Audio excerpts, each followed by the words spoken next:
জয় গুরুদেব, জয় জগৎবন্ধু সুন্দর। আজ আমি রুদ্রাক্ষ সম্বন্ধে দু চারটে কথা বলবো। রুদ্রাক্ষ কি? একটা গাছের ফল, কিন্তু এটা সৃষ্টি কোথা থেকে? ভগবান শিব শঙ্করের চোখ থেকে। অনেকে বলেন চোখের জল থেকে, মতবাদ হতে পারে,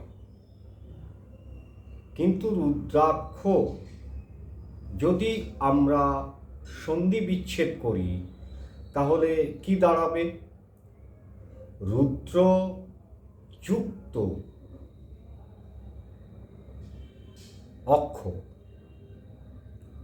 রুদ্র যুক্ত অক্ষ, অর্থাৎ রুদ্র হচ্ছেন শিব শঙ্করের এক নাম, অক্ষ মানে চোখ।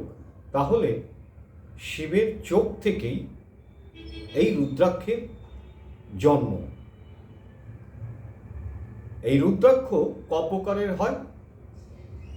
একমুখী থেকে শুরু করে 21 মুখী পর্যন্ত রুদ্রাক্ষ পাওয়া যায়, কিন্তু 15 মুখী থেকে 21 মুখী রুদ্রাক্ষ পাওয়া দুষ্প্রাপ্য ব্যাপার এবং বহু মূল্যবান।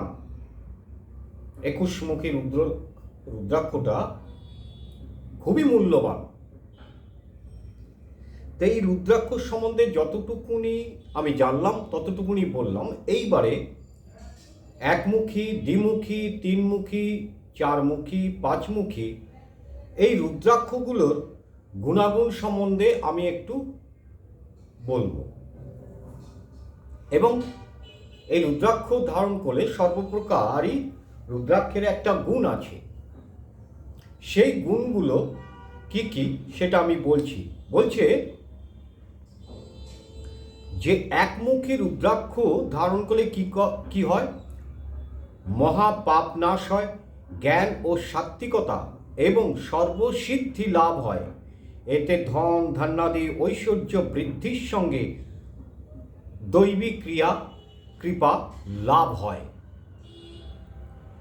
আর দ্বিমুখী রুদ্রাক্ষ ধারণ করলে কি হয়?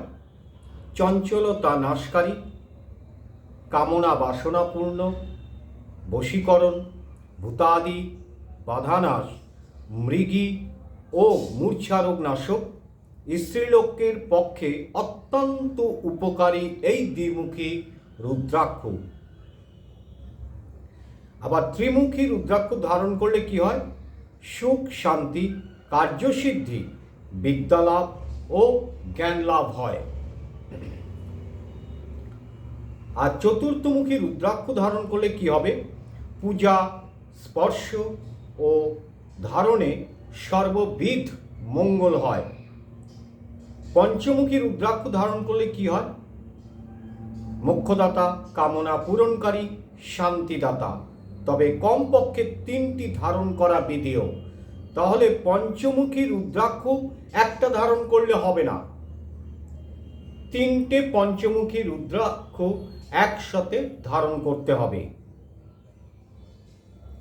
আজ এই পর্যন্ত।